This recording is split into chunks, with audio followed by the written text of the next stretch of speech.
algunas semanas sacó de las pasarelas, tras unos años de penitente ausencia, un personaje ubicado a medias entre la Bella Durmiente del Bosque y la Bruja Mala de Blancanieves. Me refiero a Ingrid Betancourt, que se pasea injertada de princesa en la carroza real de Juan Manuel Santos. El expresidente intenta reencaucharla ante la opinión pública a través de entrevistas, un libro común y presentaciones en dúo. La meta parece ser convertirla en su carta de juego electoral y, en últimas, en su Iván Duque. Después Daniel hace una serie de apreciaciones sobre la vida personal y familiar de Ingrid Betancourt y pasa a tocar el tema de la acción legal que ella en algún momento pensó presentar frente al Estado para una reparación motivo de su secuestro, y dijo lo siguiente. Han pasado 11 años y Santos y ella creen que la memoria nacional tiene breve vencimiento. De allí que hayan regresado en formato Bella Durmiente, dispuesta a ofrecerse al grupo político que la enamore. Pero resulta que también ha vuelto la bruja de Blancanieves. Para pasmo de muchos, acaba de declarar que fue un error haber retirado la demanda. Cito entre comillas, me acobardé y de eso me arrepiento. Promete, sin embargo, que no reiniciará el proceso ni exigirá la suma que le correspondería. Hombre, Ingrid, muchas gracias. Alguna vez ella confesó a su familia que su sueño era la presidencia de la República. Lamentablemente, lo único que sabemos de su programa de gobierno es que nos perdona por haberse equivocado. A las 8 de la mañana, 9 minutos, pues es un gusto aquí en 6 AM saludar a Ingrid Betancourt para conversar abiertamente sobre estos planteamientos que hace en su columna Daniel Samper Pizano. Ingrid, buenos días, ¿qué ha habido? Buenos días, Gustavo, un placer estar con ustedes esta mañana. Cuando Daniel habla de la Bella Durmiente o la Bruja Mala del Bosque, ¿usted se identifica con alguno de los dos personajes?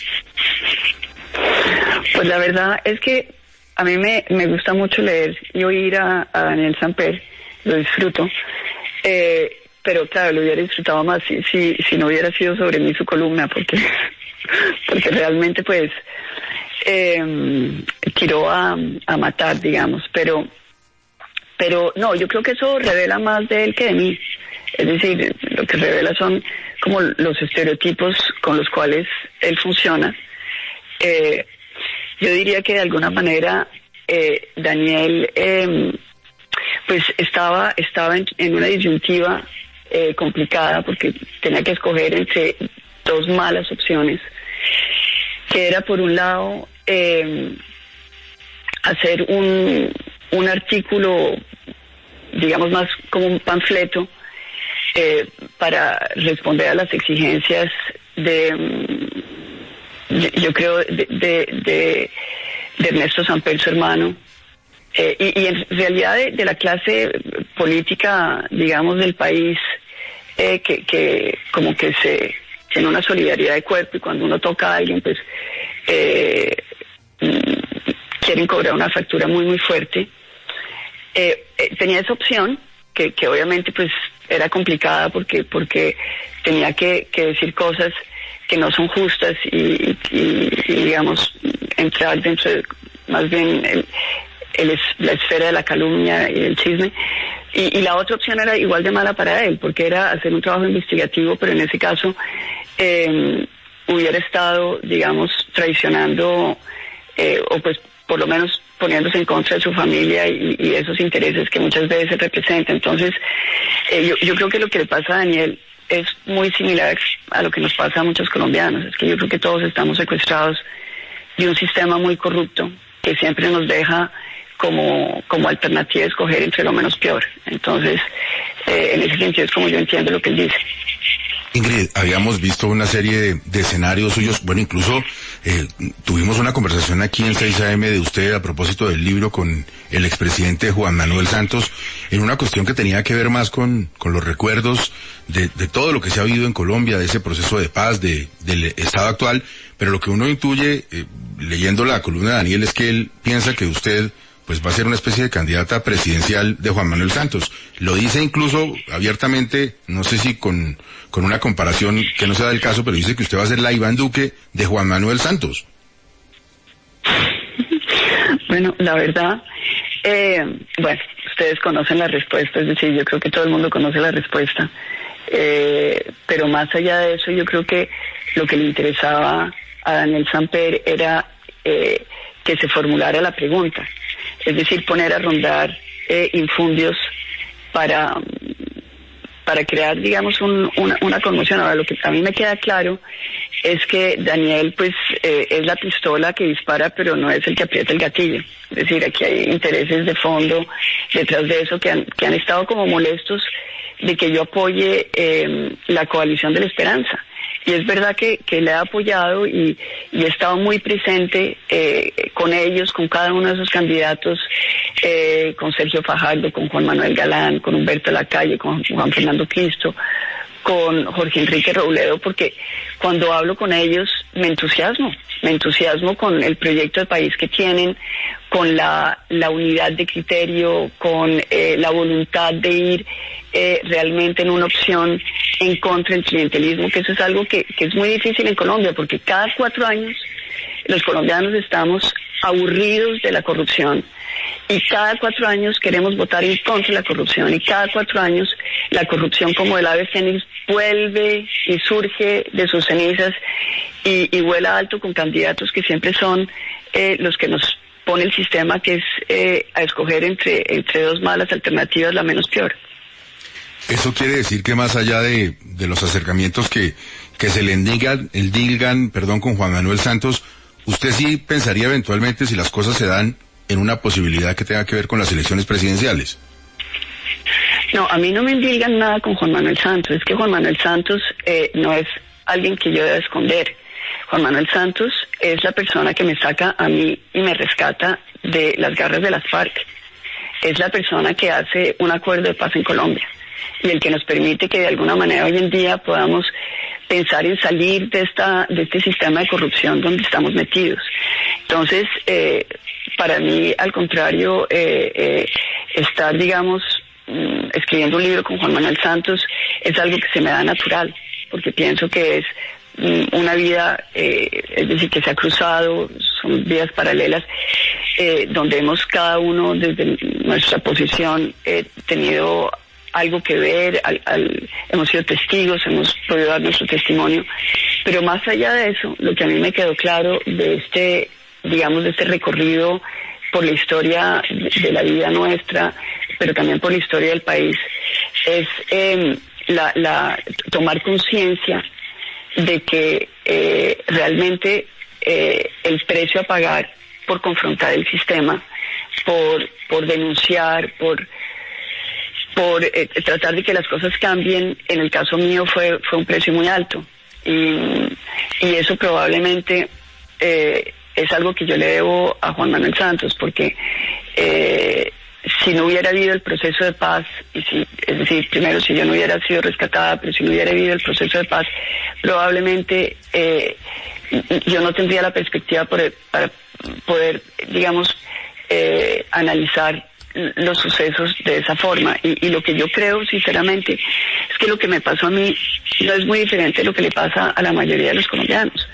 Es que estamos, es decir, maniatados, secuestrados por un sistema en que pase lo que pase, es decir, tenemos o pues siempre llevamos las de perder, ¿no? Ingrid, pero más allá del detalle puntual de lo que sí pareciera más como un asunto de chismes y de rumores, de cosas que decían sobre usted los secuestrados estadounidenses o Clara Rojas o esta y tal persona, en gracia de discusión, Ingrid, y usted que además ama la filosofía, ¿no será que uno con frecuencia, y digo todos, sí somos al mismo tiempo Blancanieves o la princesa y la bruja mala? ¿Eso no es como el carácter de los seres humanos? ¿No hay momentos en los que uno está en contacto con su zona más oscura también? Pues yo no sé si a un hombre le pondrían, digamos, esos estereotipos.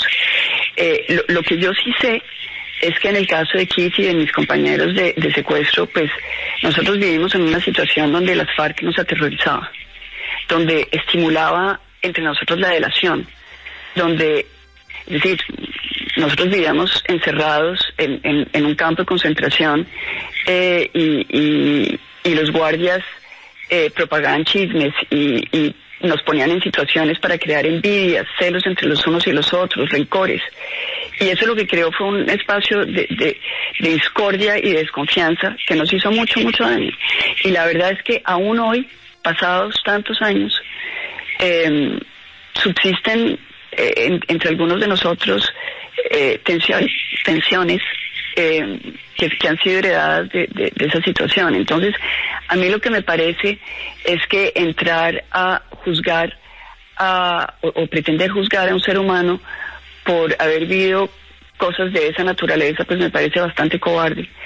Pero al mismo tiempo, lo que sí creo es que esa manera como las FARC nos dividía y nos polarizaba es la misma que estamos viviendo hoy. Es decir, el sistema también hace eso, nos divide y nos polariza. El hecho de entrar a poner esto sobre la mesa y querer utilizar algo de la vida de cada uno de nosotros que fue tan traumático para señalar, para cuestionar, para denigrar, para deformar la imagen de cada uno de nosotros, pues es también uno de esos mecanismos que tiene el sistema para sacar de taquito a la gente que incomoda.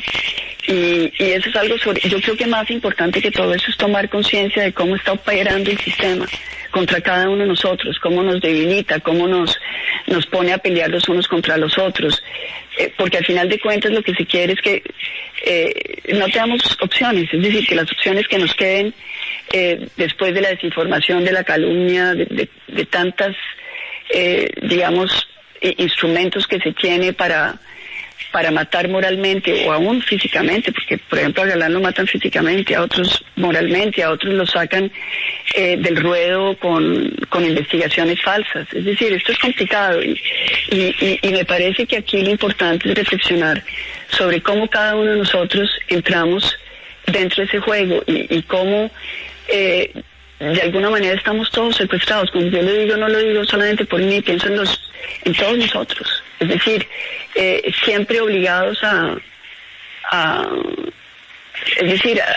tratar de sobrevivir en un mundo donde llevamos los de perder. Ese es el punto. Estamos hablando con Ingrid Betancourt a propósito de la columna de Daniel Samper Pizano. Ingrid, me corrige si me equivoco, pero desde una lectura muy mía, yo quisiera preguntarle ¿por qué se arrepintió de presentar la primera demanda que iba a presentar al Estado y por qué años después se arrepintió de no haberla presentado?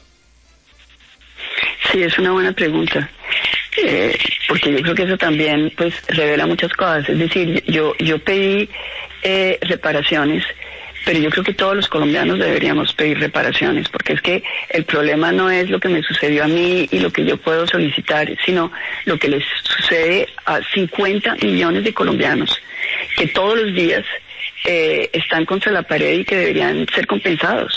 Es decir, son millones de situaciones diarias en que el sistema abusa, en que infringen los derechos, en que ponen contra la pared al ciudadano. Y la realidad es que uno termina como pensando que uno ya no tiene derechos y que casi que pedir algo, pedir justicia, se vuelve como vergonzoso. Y el sistema tiene eso como objetivo, hacernos sentir mal, hacernos sentir culpables de pedir justicia. Entonces voltean las cosas y entonces las víctimas resultan siendo los victimarios, las víctimas resultan siendo los culpables por defender sus derechos. Entonces los jóvenes resultan ser terroristas, las mujeres violadas son culpables de que las violen, en fin. Y la razón de todo esto en el fondo no es otra que amilanarnos, acobardarnos, no dejar que tengamos la capacidad de defendernos, porque al final de cuentas detrás de todo esto hay recursos, y esos recursos del Estado, que son los recursos para todos los colombianos, que deberían servir para la solidaridad entre todos, para poder armar una sociedad mejor, pues esos recursos se los están robando, terminan en las cuentas bancarias de personajes en el exterior. Entonces por eso es que no quieren que dejar que uno pues trate de buscar la justicia, y el grado de la cosa me parece tan patético. Y eso es algo que yo viví en la selva también. Es decir, llega un momento en que uno como que le lavan el cerebro y porque se distorsionan las cosas y uno comienza a preguntarse si lo que uno está haciendo es bien o mal. Y en el caso, en la relación del ciudadano con la justicia en Colombia, pues uno, es decir, a través de la corrupción, de esta cultura de polarización, de guerra, pues uno pierde el sentido de lo que es justo. Entonces, cuando alguien va a pedir justicia, se ve como si fuera algo, es decir, como que no debiera ser, como que fuera algo indebido, cuando es la justicia, es decir, es volver a enmarcarnos dentro del derecho a tener derechos. Y entonces, de allí que yo, obviamente, después de muchos años, pues sí pienso que entré en ese juego, es decir, tiraron a matarme, distorsionaron completamente mi derecho a la reparación. No lo hicieron con otros secuestrados, pero conmigo sí. La diferencia con los otros es que yo era, es decir, como una figura política, y estaba alta en las encuestas y tenían que tirar a matarme, callarme, y tiraron con todo, a decir cosas totalmente, es decir, desvirtuando la realidad, y yo no tenía la fuerza moral en ese momento. Yo acababa de salir de 6 años de secuestro, yo no tenía la fuerza para defenderme. Entonces, sí, me acobardé, y yo pienso que lo digo hoy en día sobre todo para que los colombianos no pierdan las ganas de pelear por sus derechos, que no se acobarden, porque yo sé que es duro uno estar solo, poniendo el pecho frente al mundo cuando todo se le está cayendo a uno encima. Sí, es terriblemente duro, pero al final y al cabo, pues lo que hay que pensar es que es justo y que no es justo, es eso lo esencial. Sí, Ingrid, desde luego nada justifica el secuestro, y menos por tan largo tiempo como lo padeció usted. Pero también hay que poner de presente un ingrediente que le achacan, y es que en su caso ese secuestro se presentó por su impericia, por su negligencia, porque a pesar, dicen, de las advertencias que le hizo el ejército, usted siguió tomando la decisión de entrar a esa zona que estaba y tenía obviamente todos los riesgos y todas las complicaciones. ¿Eso no hace su caso, piensa usted, como dicen sus enemigos, un caso especial? Pues la verdad es que esto yo lo he repetido a la sociedad, y es que todo lo que dicen, y en particular que me hubieran prohibido tomar la ruta que tomé, todo eso es mentira. Pero yo quiero que reflexionemos en lo siguiente. A mí me secuestra las FARC, eso es claro, pero a mí me secuestra sobre todo el sistema. Es decir, el sistema en el sentido de que cualquier cosa que yo hubiera hecho, le hubieran volteado contra mí, cualquiera. Entonces, el caso del presidente Pastrana, pues, es también de análisis, porque él toma una decisión que es quitarme, da la orden de que se me quite el esquema de seguridad, y cuando me secuestran tiene que hablar ante el mundo y explicar qué fue lo que pasó. Y la manera de salirse del lío es echarle la culpa a la única persona que no se podía defender, porque yo estaba con la boca tapada por las FARC que me habían secuestrado. Pero adicionalmente la verdad es que no fue solamente esa coyuntura particular, es que el sistema se reagrupó en contra mía, porque yo era una colombiana enfrentando el sistema de corrupción, y lo estaba haciendo con toda la fuerza. Y no solamente querían callarme, sino que también querían cobrármela.